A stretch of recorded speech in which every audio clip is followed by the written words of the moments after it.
Aku cuma ingin kerja halal di Korea, tapi yang kudapat justru penyiksaan, ketakutan, dan malam-malam penuh air mata. Sampai seseorang menyelamatkanku, bukan orang Indonesia, tapi anak polisi Korea. Dia rela mempertaruhkan nyawanya demi seorang TKI sepertiku.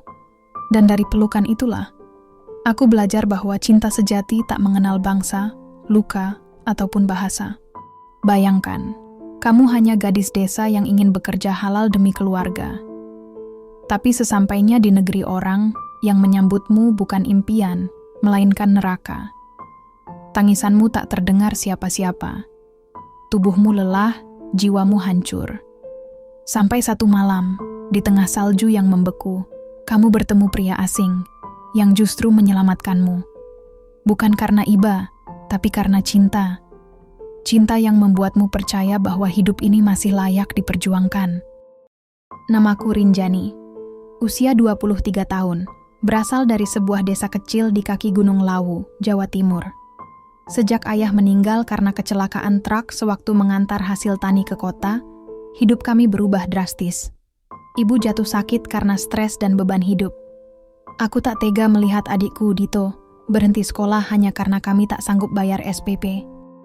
Jadi saat ada tetangga yang menawarkan kerja di luar negeri, di Korea Selatan, katanya, sebagai pengurus panti jompo, aku tergoda. Mereka menyebut gaji 20 juta per bulan, plus makan dan tempat tinggal. Cuma jaga orang tua, nggak perlu bisa bahasa Korea, katanya. Aku tahu ini bukan jalur resmi, tapi demi keluarga, aku berangkat. Awalnya semua berjalan sesuai janji. Aku naik pesawat, dijemput orang Indonesia yang katanya dari agensi, lalu dibawa ke sebuah rumah sempit di Seoul. Nanti malam kamu mulai kerja, ucap salah satu dari mereka. Aku percaya. Aku naif. Tapi malam itu, semuanya berubah. Aku dibawa ke sebuah klub malam yang gelap dan penuh asap. Musik menghentak, pria-pria asing menatapku seperti mangsa. Mereka memberiku baju minim, memaksaku berdandan. Aku menolak, aku berteriak, tapi sebuah tamparan mendarat di pipiku. Kalau kamu kabur, keluarga kamu di Indonesia juga bisa kena masalah. Ancam pria berbadan besar itu dalam bahasa Indonesia yang kasar. Aku dikurung, HP disita. Setiap malam, aku dipaksa melayani tamu, bukan dengan tubuh, tapi dengan senyum, nyanyian, dan minuman. Tapi tetap saja aku merasa najis. Mereka tidak peduli siapa aku. Bagiku, ini neraka. Aku mencoba kabur sekali, 2 kali. Tapi selalu gagal. Mereka punya mata-mata, bahkan di jalan. Tubuhku makin lelah, jiwaku hampir mati. Tapi aku tahu, aku belum boleh menyerah. Aku harus keluar. Aku harus pulang. Hingga malam itu tiba. Musim dingin di Seoul mulai menusuk, salju turun perlahan. Klub itu digerebek polisi. Semuanya panik. Aku ikut lari keluar lewat pintu belakang, menyusuri lorong-lorong gelap. Napasku memburu, jantungku seperti mau meledak. Aku tahu mereka akan menangkapku lagi. Aku tahu malam ini bisa jadi akhir. Sampai aku tersungkur di sebuah gang sempit. Lututku berdarah, tanganku menggigil. Dan saat itulah aku melihat dia. Seorang pria muda berdiri di ujung lorong. Wajahnya tegas, matanya tajam, namun dalam sorot itu aku melihat kebingungan, ketakutan, dan empati. Aku tak tahu harus bilang apa. Bahasa Koreaku hanya sedikit, tapi tubuhku gemetar, bibirku berdarah, dan aku hanya mampu mengucapkan satu kata lirih, "Tolong." Dia menatapku, menoleh ke belakang. Lalu tanpa kata, ia menarikku masuk ke balik pintu besi tua yang berderit. Suara langkah-langkah keras terdengar di luar. Aku menahan napas, tubuhku gemetar di balik meja.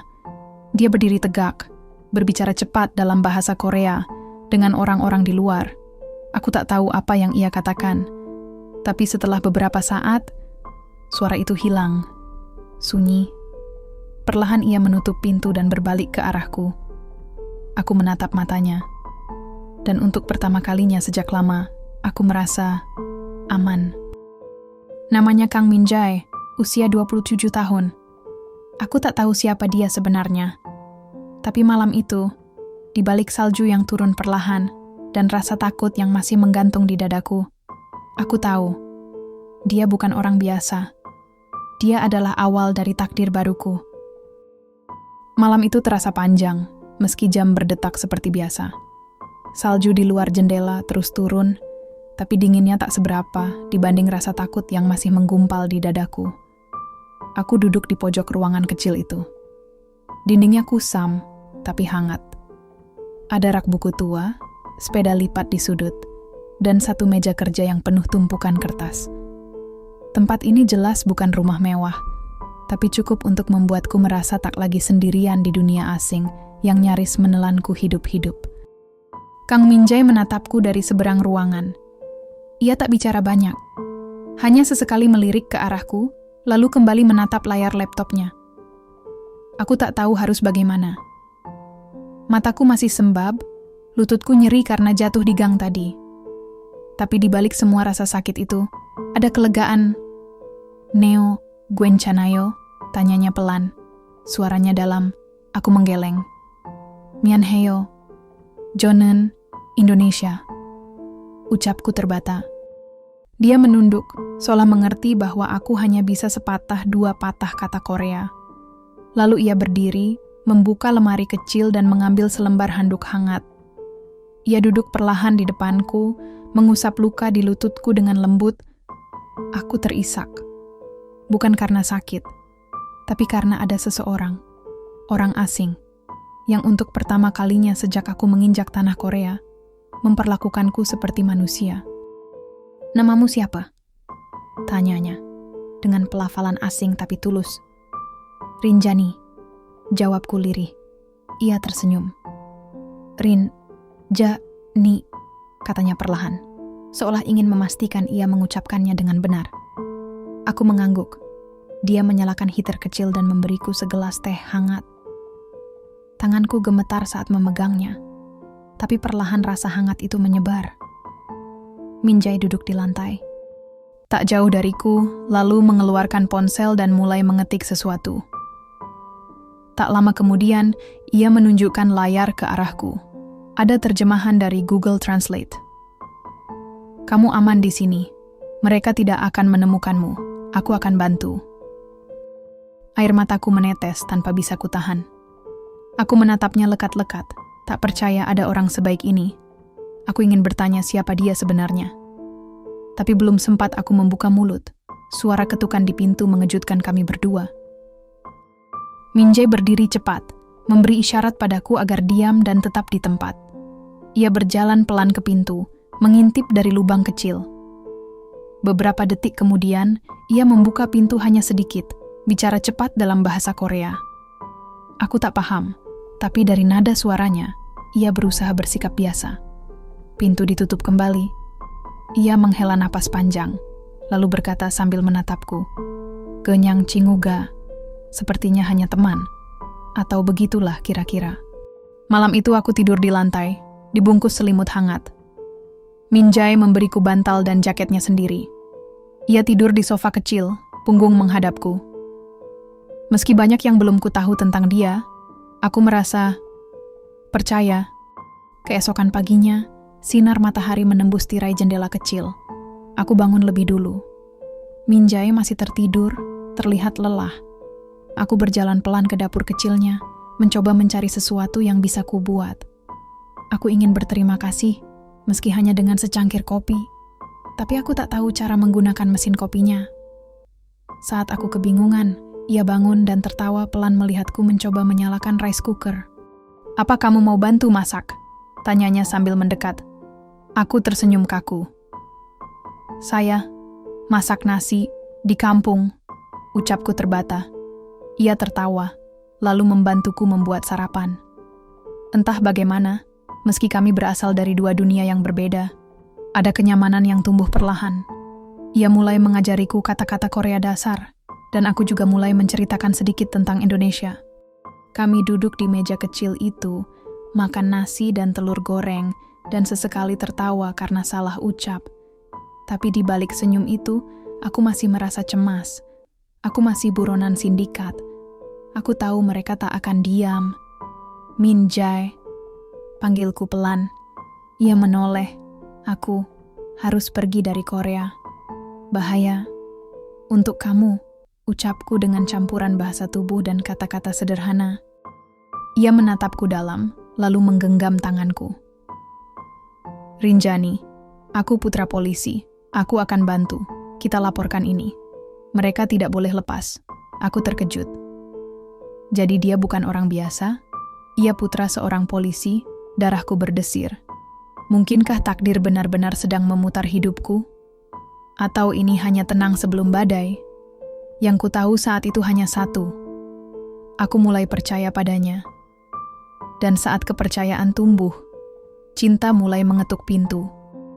Aku mulai terbiasa tinggal di rumah kecil Minjai. Meski masih harus selalu waspada dan tak bisa keluar rumah, setidaknya aku bisa bernapas tanpa rasa takut. Setiap pagi, Minjai menyiapkan sarapan. Ia juga membelikan pakaian hangat untukku, karena mantel tipisku tak sanggup melawan dingin salju Korea. Ia bahkan memberiku buku anak-anak berbahasa Korea, agar aku bisa belajar pelan-pelan. Kadang kami tertawa karena cara ucapku yang aneh. Kadang aku hanya diam dan menatapnya. Seorang pria asing yang memperlakukanku lebih baik daripada orang-orang yang satu bahasa denganku. Sampai suatu malam, ketika hujan salju mengguyur deras di luar jendela, aku membuka mulutku. "Minjai," kataku pelan. Ia menoleh, menghentikan gerakan tangannya yang sedang menyiapkan teh. Aku ingin cerita semuanya, tapi mungkin kamu akan jijik setelah tahu. Ia menatapku lekat-lekat, lalu berkata lembut, "Aku tidak akan pergi kemanapun." Aku menarik napas panjang, menatap api kecil dari pemanas ruangan. Aku dijebak. Waktu aku datang, mereka bilang aku akan kerja bersih-bersih di panti jompo. Tapi nyatanya, mereka suruh aku kerja di klub malam. Bukan klub biasa, tapi tempat hiburan ilegal. Aku disuruh nyanyi, tuang minuman, digoda laki-laki asing. Kadang mereka menyentuhku. Tapi aku gak pernah jual tubuhku, Minjai. Demi Allah aku lawan, tapi tetap aku merasa kotor. Air mataku jatuh tak tertahan. Tubuhku gemetar. Rasa malu dan trauma itu seperti mengoyak dari dalam. Aku tutup wajahku dengan tangan, tak sanggup melihat reaksinya. Tapi pelan-pelan ia mendekat. Minjai tak berkata apapun. Ia hanya duduk di sampingku, lalu memegang tanganku. Hangat, tulus. Tak ada penolakan, tak ada tatapan hina. "Kamu korban, Rinjani. Kamu tidak salah. Dunia ini yang jahat." Kalimatnya membuat dadaku sesak. Tapi bukan karena sedih. Karena untuk pertama kalinya, aku merasa dimengerti. Malam itu, aku menangis dalam pelukannya. Beberapa hari kemudian, saat aku sedang membersihkan dapur, Minjai datang terburu-buru dari luar. Wajahnya tegang. "Rinjani, kita harus hati-hati. Aku dapat info dari temanku di kepolisian. Sindikat itu sedang mencari seseorang yang kabur. Ciri-cirinya sama seperti kamu. Darahku seakan berhenti mengalir. Aku mundur pelan, tubuhku lemas. Mereka tahu aku di Seoul?" Bisikku. Minjai mengangguk. "Aku sudah coba lacak lewat koneksi ayahku, tapi sindikat ini kuat. Ada pejabat yang terlibat, bahkan aparat lokal yang dibeli. Aku ingin laporkan, tapi kalau salah langkah, kamu bisa ketemu bahaya lagi." Aku memandangnya lama. Ketakutan kembali menguasai dadaku. Tapi di tengah semua itu, satu hal menyentuh hatiku. Ia melibatkan dirinya sejauh ini untukku. Ia berani menantang kelompok berbahaya, hanya demi melindungi seorang wanita asing sepertiku. "Aku gak mau kamu celaka, Minjai. Kalau perlu, aku pergi dari sini. Aku pulang ke Indonesia." Minjai terkejut. "Tidak, kamu di sini karena kamu butuh perlindungan. Jangan korbankan dirimu lagi. Tapi, kamu bisa disakiti. Keluargamu juga." Ia berdiri dan memegang pundakku erat. "Aku tahu resikonya. Tapi aku tidak akan biarkan kamu menderita lagi. Tidak di negaraku." Malam itu, kami duduk berdua di bawah lampu temaram ruang tamu. Di atas meja ada sepiring teteok, kue beras Korea, dan secangkir teh hangat. Aku menatap matanya. Min Jae, kamu sudah tahu semuanya tentang aku. Masa laluku, tempatku bekerja, bagaimana aku masuk ke negara ini secara ilegal. Kenapa kamu masih di sini? Ia menatapku dalam-dalam. Karena aku bukan mencintai masa lalumu, Rinjani. Aku mencintai caramu bertahan. Caramu tetap berdiri meski sudah dihancurkan berkali-kali. Dadaku bergetar. Bibirku gemetar. Aku tak bisa berkata apa-apa. Hanya air mata yang kembali menetes. Bukan karena luka, tapi karena harapan. Tapi harapan itu belum selesai diuji. Malam berikutnya, saat Min Jae pergi untuk menemui temannya di unit investigasi, ada seseorang yang mengetuk pintu. Aku mendekat perlahan, mengintip dari celah tirai, 2 pria, berpakaian rapi. Tapi tatapannya, aku kenal, mereka adalah bagian dari sindikat itu. Aku mundur pelan, tubuhku gemetar. Mereka sudah menemukanku. Aku berdiri membeku di balik tirai. Nafasku tercekat, tubuhku menggigil bukan karena salju, tapi karena rasa takut yang menjalar cepat ke seluruh tubuh. 2 pria itu berdiri di luar pintu, mengetuk dengan ritme lambat tapi pasti, seperti palu takdir yang siap menghancurkan dunia kecil yang selama ini melindungiku. Mereka bukan orang asing. Satu dari mereka adalah pria yang dulu menyita pasporku. Satu lagi adalah sopir yang dulu membawaku ke klub malam gelap itu. Wajah-wajah yang sudah tertanam dalam mimpi burukku setiap malam. Kupeluk tubuhku sendiri, menahan tangis yang nyaris pecah. Aku tak bisa membuat suara. Kaki ini rasanya ingin lari, tapi tak tahu kemana. Mereka mengetuk lagi. Lalu suara berat pria itu terdengar dari balik pintu. Kami tahu kamu di dalam. Buka pintunya, Rinjani. Bagaimana mereka tahu aku di sini? Pintu tidak terbuka. Tapi ketukan itu berhenti. Langkah kaki perlahan menjauh, kemudian sunyi. Aku tak berani bergerak. Ku peluk lututku di balik kursi. Tubuhku mengecil seperti anak kecil yang kehilangan arah, hingga akhirnya pintu terbuka cepat dari luar. Aku tersentak dan berteriak kecil. Tapi itu bukan mereka. Itu Min Jae. Ia terkejut melihatku meringkuk di pojok ruangan. Rinjani, kenapa? Apa yang terjadi? Aku bangkit dengan tubuh lemah, lalu memeluknya erat. Aku menangis keras di dadanya. Mereka kesini. Mereka tahu aku di sini, Min Jae. Min Jae memelukku erat. Tangannya gemetar menahan emosi. Beberapa menit kemudian, ia menelepon seseorang, ayahnya. Suaranya keras dan cepat, penuh tekanan. Ia mengucapkan nama-nama yang aku kenal. Nama dari orang-orang yang dulu memaksaku kerja paksa. Setelah itu, ia menutup ponsel dengan keras dan menatapku dengan sorot tajam. Aku akan pastikan mereka masuk penjara. Tapi kamu harus pergi dari sini malam ini. Aku tersentak. Pergi? Kemana? Tempat rahasia, di bawah perlindungan polisi. Aku menggeleng. Tidak, Min Jae. Mereka sudah tahu tempat ini. Besok mereka bisa datang lagi. Lusa mungkin mereka bawa senjata. Dan kamu bisa celaka. Aku tidak mau orang lain terluka karena aku. Lebih baik aku menyerahkan diri. Apa? Serunya. Matanya merah.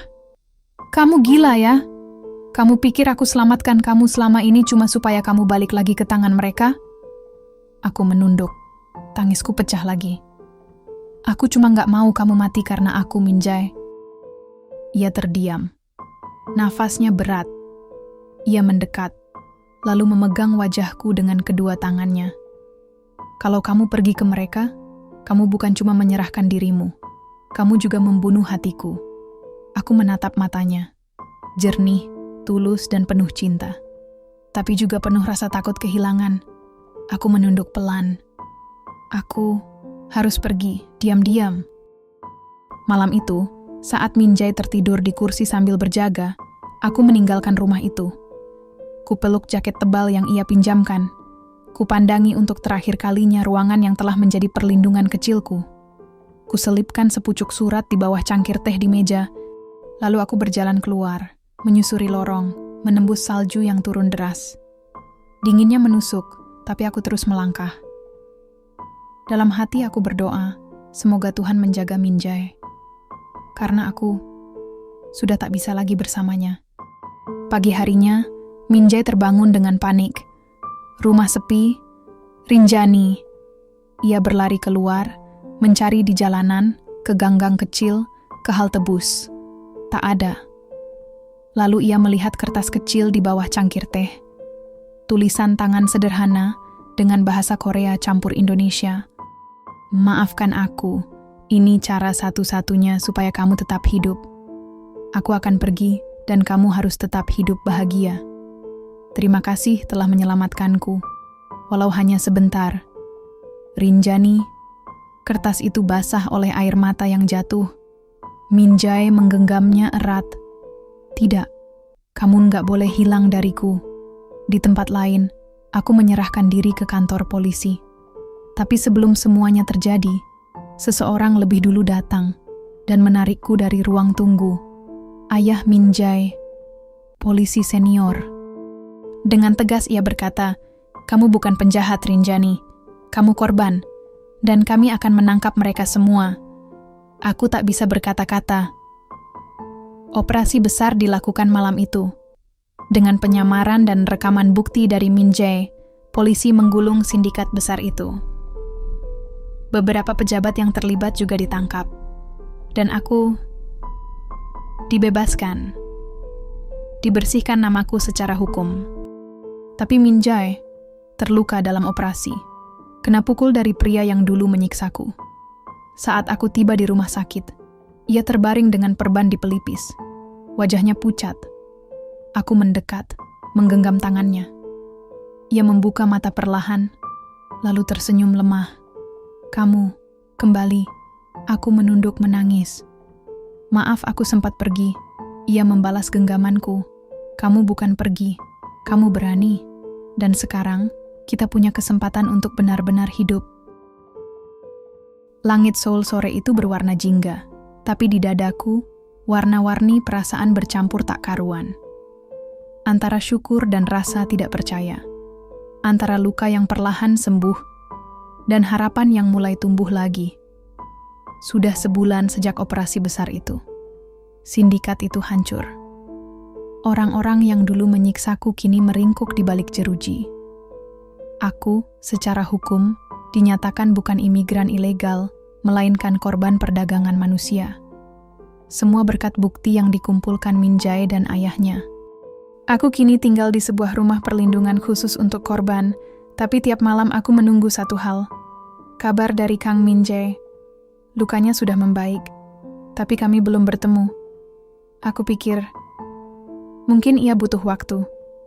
Atau mungkin, setelah semua yang terjadi, ia tak lagi ingin bersamaku, sampai hari itu tiba. Aku sedang menyapu halaman rumah perlindungan saat seorang wanita tua berambut perak datang menghampiriku. Ia tersenyum hangat dan membungkuk sopan. "Annyeonghaseyo, kamu Rinjani ya?" Aku mengangguk bingung. Saya, ibunya Minjae. Dunia rasanya berhenti berputar sejenak. Aku langsung menunduk gugup. "Saya minta maaf. Saya tidak bermaksud menyusahkan keluargamu. Aku hanya..." Ia memegang tanganku dengan lembut, menatapku penuh keibuan. "Anakku tak pernah mencintai seseorang seperti dia mencintaimu." Air mataku meleleh begitu saja. "Tapi aku bukan siapa-siapa. Kamu wanita paling kuat yang pernah saya lihat. Kami ingin kamu jadi bagian dari keluarga kami." 2 hari kemudian, aku berdiri di sebuah taman kecil, bersalju tipis. Mengenakan hanbok putih sederhana, rambutku disanggul rapi. Di hadapanku berdiri Minjae dengan jas abu-abu, senyum yang dulu menyelamatkanku di lorong gelap itu, kini menyambutku di altar cinta. Upacara sederhana. Hanya keluarga dan beberapa petugas rumah perlindungan. Tapi bagiku, ini bukan pernikahan biasa. Ini adalah titik balik hidupku. Minjae menggenggam tanganku erat. Ia menatap mataku. lalu berkata dalam bahasa Indonesia patah-patah yang membuat dadaku sesak oleh haru, "Namaku Kang Min Jae. Tapi mulai hari ini, kamu bisa panggil aku, suamimu." Aku menahan tangis. Dan aku tetap Rinjani, perempuan desa yang pernah hampir hancur. Tapi sekarang, aku istrimu. Beberapa bulan kemudian, aku mulai bekerja di organisasi perlindungan perempuan migran. Aku belajar bahasa Korea lebih baik, bahkan mulai menjadi penerjemah untuk korban lain. Dari perempuan yang dulu tak bisa melindungi diri sendiri, kini aku membantu orang lain melindungi diri mereka. Dan setiap malam, saat aku menyeduh teh hangat di dapur kecil kami, Min Jae akan datang dari tempat kerjanya, mencium keningku, dan bertanya, "Bagaimana hari Rinjaniku hari ini?" Pernikahan kami bukan dongeng. Banyak tantangan, dari bahasa, budaya, sampai restu kerabat jauh. Tapi kami percaya, cinta bukan tentang kesempurnaan, tapi tentang siapa yang tetap menggenggam tanganmu di saat seluruh dunia memalingkan muka. Aku bukan lagi gadis yang melarikan diri di lorong gelap. Aku adalah istri dari pria yang menyelamatkanku. Bukan hanya dari orang jahat, tapi juga dari kehancuran diri sendiri. Dan namaku akan tetap Rinjani. Tapi sekarang aku tahu, aku tak sendiri lagi. Di balik luka dan air mata, ada satu tangan yang tetap menggenggam. Bukan karena iba, tapi karena cinta. Rinjani hanyalah satu dari banyak suara yang nyaris hilang di negeri orang.